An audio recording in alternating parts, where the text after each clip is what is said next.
Hello and welcome back to my channel.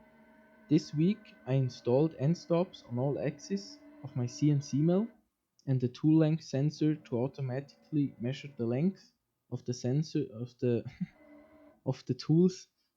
So it's a faster process of changing the tools because I don't currently have an automatic tool changer, so I try to optimize the process as much as I can. In today's video I will show you how I wired all the end stops and the set probe on my DIY CNC mill. The first thing I did was drill out the holes of the end stops from 2 mm to 3 mm so I could use M3 bolts because I don't have any M2 bolts. Then I planned where I would place the end stops on the machine. And I start with the x-axis. Here I'm center punching the position of one of the holes. I only made one hole per end stop so I could adjust it better if it wasn't quite at the position. After that I had to drill the holes, and I put some tape on the drill to mark how deep I had to drill. Here it would have been okay if I would have drilled deeper, but on the other parts it was important to not drill too deep. And after that I cut the thread with the tab, and I also just put the tab into the drill, but I only tightened it very lightly so it would just slip in the collet of the drill, so it wouldn't break when I reach the bottom of the hole. So then I installed the end stop, and after that I moved the machine into its maximum position by driving it slowly into its hard limit, which here actually is the ball screw nut, not the motor plate. And then I backed off by just about like 0.5 mm or something like that. And then I turned the end stop. I untightened the bolt, and then I adjusted it so it would just activate. And then I just repeated this process on all other axes. On the Z axis I had to add a screw because I didn't have anything where the end stop could touch off. So I had to add a screw head, which I had to turn down on the lathe because I had to actually screw it into the linear bearing. It shouldn't be a problem because it's just the outer part, and the bearing itself is a metal casing on the inside, steel casing. But still I was very cautious here to not drill too deep. Here I try to cut the thread the same way I did on the other thread, but this didn't work out because it was slipping way too much. So I had to get the tap wrench, and obviously I had to chamfer the hole.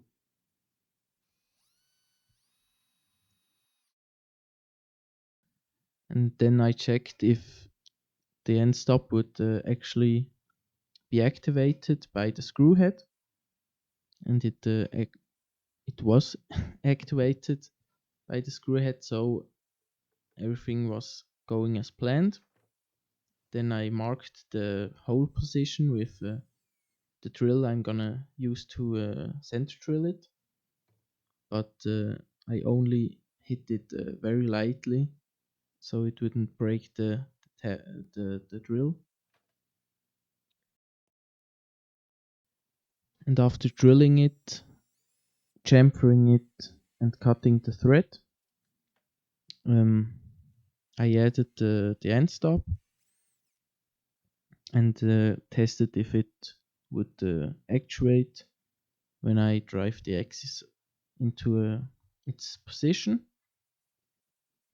As you will be able to hear, it actuates to the top of its travel.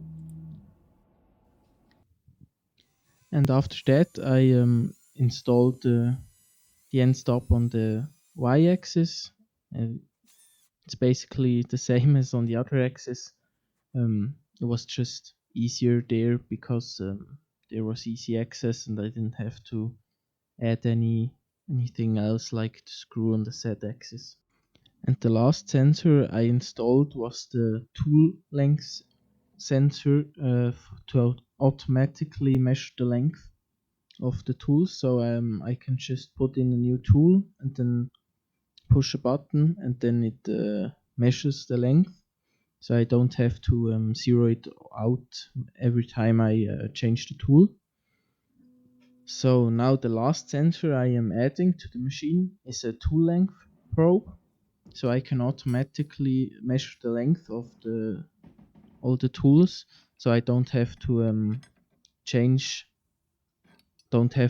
zero it out every time on the piece with a piece of paper. So with the big end mill, I centered it over the screw hole on the bottom, just by eye. Then I measured in the height of the z-axis by using a piece of paper as a reference. So I just drove the machine down until it was just scraping the paper, and then I knew it was about a tenth of a millimeter above the material. So I put in it 0.1 millimeter on the z-axis. And then I started with the center drilling operation. It really didn't sound so good. It was heavily chattering. If you have a theory on why this could be, I think I was feeding it too slow, because in the program I had some feeds and speed that should work, but I just slowed it down like to 10% of the movement speed. So I don't know. If you have a theory, you can write it in the comments. Maybe we'll figure it out. Then I put in the 3.3 millimeter drill to center drill the minor diameter of the thread. For the M4 thread, I had to cut for the mounting holes of the sensor. The problem I was having here was that I was running this high-speed steel drill with the cutting speeds of a tungsten carbide drill. So it was running at a way too high RPM. That was the problem. That's why it sounded so bad while drilling. But I was able to cut the threads and it did its job. Probably wasn't great for the drill. Now I installed the Z probe. But first I had to cut the threads. I just did that with the hand drill and not tightening the tab so much in the collet, so it would just slip. I do this often if I do and now after adding the sensor and screwing it down,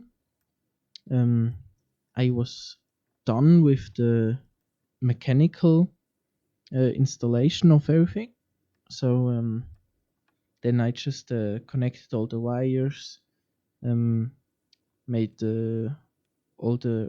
all the cables through, drilled some holes in the electronics box, connected the wires. If you're interested in that, you should tell me in the comments, and then maybe I will make a video about how I wired everything, the electronics box. And another reason why I chose to put the end stops in the normally closed position um, was because then I was able to connect the Z and the X-axis in a series, and so I wouldn't have to run such a long cable, or better said, not two such long cables, because if I put them in series, if any of them are activated, then they break the circuit, which the controllers then registers that the circuit is broken, and then it knows, okay, there is the end of the axis. And here you can see everything working. This was what I made this week on my CNC milling machine. If you have any suggestions for future projects or anything else, how I could make my videos more interesting or more fun to watch, you can just write them in the comments. Thank you for watching, and until next week. If you stayed until now, here's a bonus clip of the machine actually working and milling something.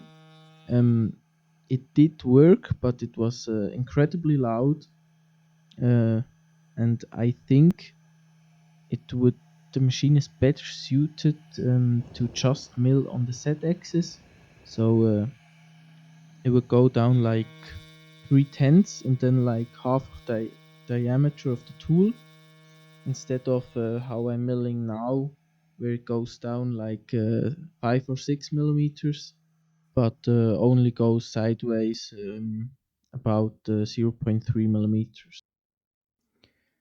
This was the result. It isn't pretty and not very accurate, but I mean, it milled something, so that's already a great step, I think.